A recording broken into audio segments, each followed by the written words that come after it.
Hi everyone, Corbin Dallas here with Rhyme Signatures, the nerdiest music review this side of Floston Paradise, playing host to a Loud Talk radio star. And today we're going to be doing a review of the new Deer Hunter album, Antimai. Okay, let's just preface this a little bit.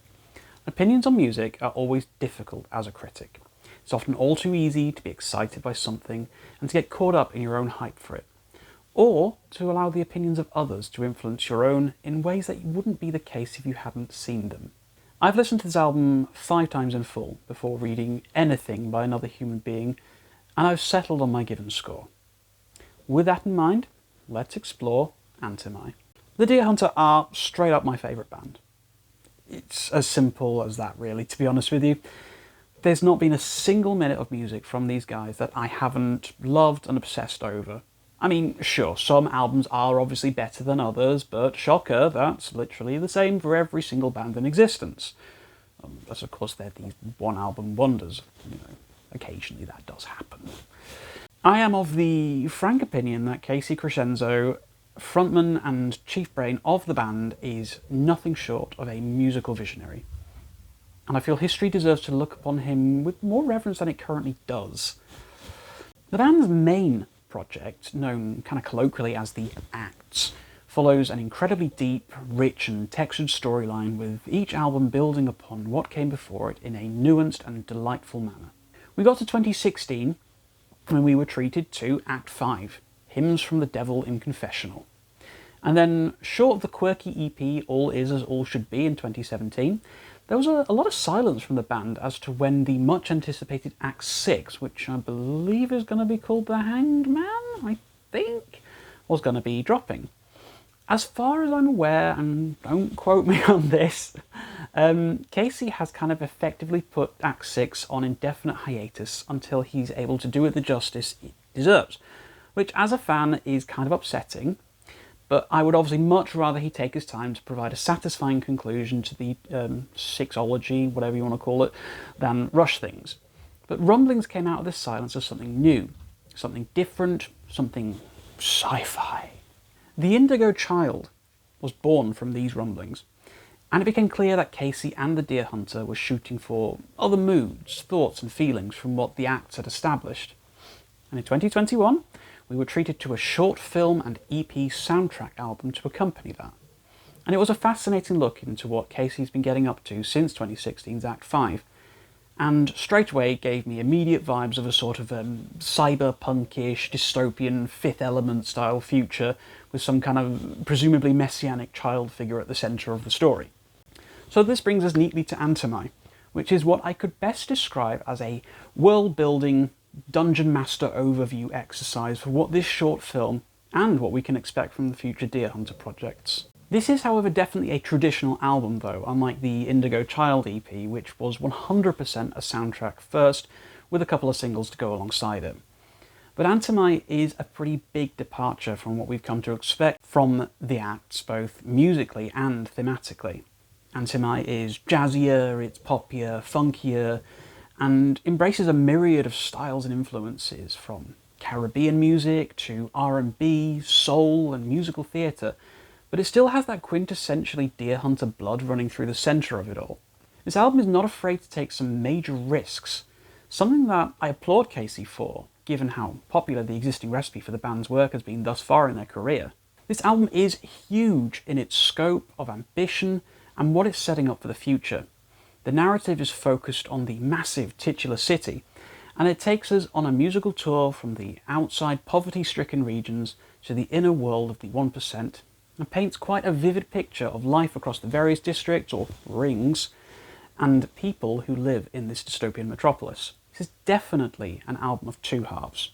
First of which is the slightly more traditional Deer Hunter-y of the two, but even then, it has a much more distinct personality outside of what we've come to expect from the Acts. The songwriting, though, and structures are still quite familiar to veterans of the band's music, albeit much jazzier and with a stronger emphasis on brass instruments, synth, and more pop-like hooks. The second half of the record, though, is where things start getting really, really weird and quite experimental, and for me personally, is absolutely the strongest part of the album. even if it is also where some other people might fall off the wagon with Antimai. The clear highlight and centerpiece for myself is absolutely Ring 3 Luxury, as Casey kind of flexes his inner Lin-Manuel Miranda, with the opening half of the song fully embracing itself as a kind of weird dystopian disco Hamilton, as some demagogue-like speaker representing what presumably is going to be the attitudes of the 1%, denouncing the poorer citizens of the city of Antimai. As the song progresses, we get to witness the frivolity and bourgeoisie of the citizens of these upper echelons as we get closer and closer to the centre of the city. The song segues around halfway through, though, into a much more relaxed section with these strong Caribbean music vibes and choral work that reminds me a bit of some 70s reggae and calypso bands. The song descends into a bizarre, feverish revelry at the end as the citizens of Ring 3 praise their god emperor and his benevolence, as a cha-cha slide-style instructional dance section comes in to close us out. It's insane, weird, catchy, and honestly quite sinister when you take it into the context of the album's story. These people have just dismissed the poorer citizens of Antimai to die of starvation, and then they go on to have this big dance party like it's the ending sequence of an early 2000s animated movie. With regards to the narrative, though, the social commentary cannot be avoided or ignored on this album. For all this being set in a fictional world, in a fictional city, being driven by a fictional narrative, there's a lot of parallels to be drawn to modern class disparity and social justice movements.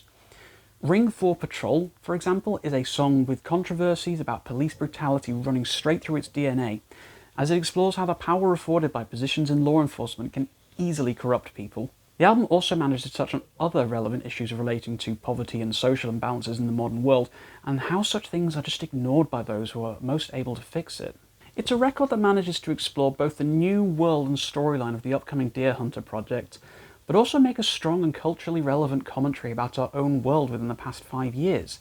It does feel cathartic for a musician such as Casey to make a stand on these issues, and I personally feel that this will make Antimai a significant cultural touchstone in the Deer Hunter discography in years to come. Despite my praise and clear love for this record, I am definitely reviewing this from a hardcore fan's perspective.